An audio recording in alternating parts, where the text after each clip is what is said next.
राधे राधे। श्रीमद् भागवत गीता अध्याय 1 श्लोक 19, 20, 21 और 22। इससे पहले हमने जाना कि पांडव पक्ष की तरफ से शंखनाद किया गया। अब हम जानते हैं कि जब पांडवों ने अपने अपने शंखों को बजाया उसके बाद क्या हुआ। स घोषो धृतराष्ट्रना हृदयानि व्यधारयत् नभ च पृथ्वी च एव तमुल अवैनो न्याद्यन।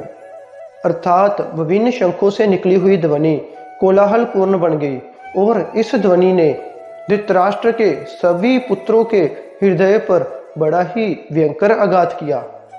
अथ व्यवस्थितान दृष्टा धृतराष्ट्रान कपिध्वजा परव्रते शास्त्र संपाते धनुधम्य पांडवः ऋषिकेशम तदा वाक्यम इदम अहा महापते। अर्थात उस समय कपिध्वज लगे रथ पर बैठे अर्जुन अपना धनुष उठाकर तीर चलाने के लिए तैयार हुए। उस समय अर्जुन ने धृतराष्ट्र पुत्रों को देखा और कृष्ण से कहा, सैन्यो उव्यो मध्य रथम में अच्युत यावत् एतान निरीक्षे अहम जोद्धुकमान अवस्थितान कैमया सहम योद्यम अस्मिन् रण समुद्र में।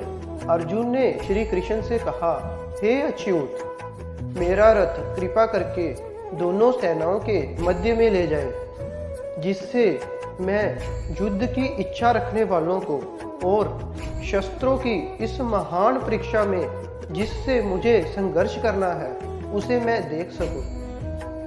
उनको मैं देख सकूं जो धृतराष्ट्र के दुर्बुद्धि पुत्रों को प्रसन्न करने के लिए हमारे साथ युद्ध करने के लिए इस युद्ध भूमि में उपस्थित हुए हैं। इस समय दोनों सेनाओं के मध्य खड़े होकर अपने ही रिश्तेदारों को अपने विरुद्ध खड़ा देखकर अर्जुन के मन में विषाद पैदा हो रहा है। उसका मन करुणा और दया से भर रहा है।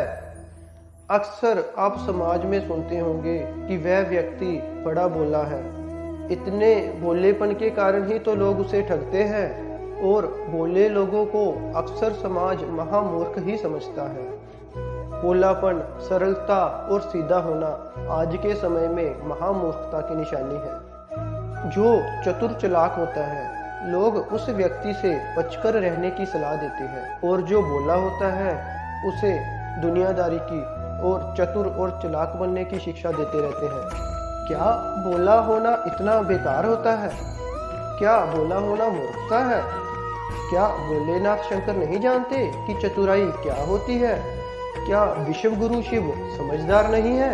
भोला होने का अर्थ है सब कुछ भूल जाना, और जो भूलेगा वही भोला होगा। और भूलने के लिए मन का निर्मल और सरल होना बहुत ही आवश्यक है। जो सरल नहीं होगा वो भोला नहीं हो सकता। जिसके मन में हर समय लोभ और लाभ का गणित चलता रहेगा वह कभी भोला नहीं हो सकता। भोला सिर्फ वही हो सकता है जो मन का भी भूला रहे और समाज का भी भूला रहे। यानी कि समाज में मान मिले या अपमान, वह व्यक्ति उसे बुलाकर अपना धर्म का कार्य करता रहे। भोला व्यक्ति ये बताता है कि बिना हिसाब किताब किए भी जीवन चल सकता है। इसका अर्थ ये नहीं कि भोला व्यक्ति मूर्ख है। अगर हम भोलेनाथ के जीवन को भोलेपन की उदाहरण मानते हैं तो हमें एक बात सीखने को मिलती है कि चाह गई चिंता मिटी मनवा बेपरवाह, जिनको कुछ नहीं चाहिए वह शाहन के शाह। भगवान शंकर देवों के देव है, महादेव है, यानी कि वो शाहों के भी शाह है, क्योंकि वह अपने किए के बदले कभी किसी भी चीज की अपेक्षा नहीं रखते। समाज में ऐसे लोगों के प्रति दो प्रकार की भावनाएं होती हैं। एक जो भोले लोगों को मूर्ख समझते हैं और उनका प्रयोग सिर्फ अपने फायदे के लिए करते हैं। दूसरे वह लोग जो भोले लोगों को भगवान तुल्य मानते हैं और उन्हें भगवान बना देते हैं। सच्चा भोला तो वह है जो ना तो भगवान कहने से आनंदित हो, ना ही ठग कहा जाने से व्यथित हो।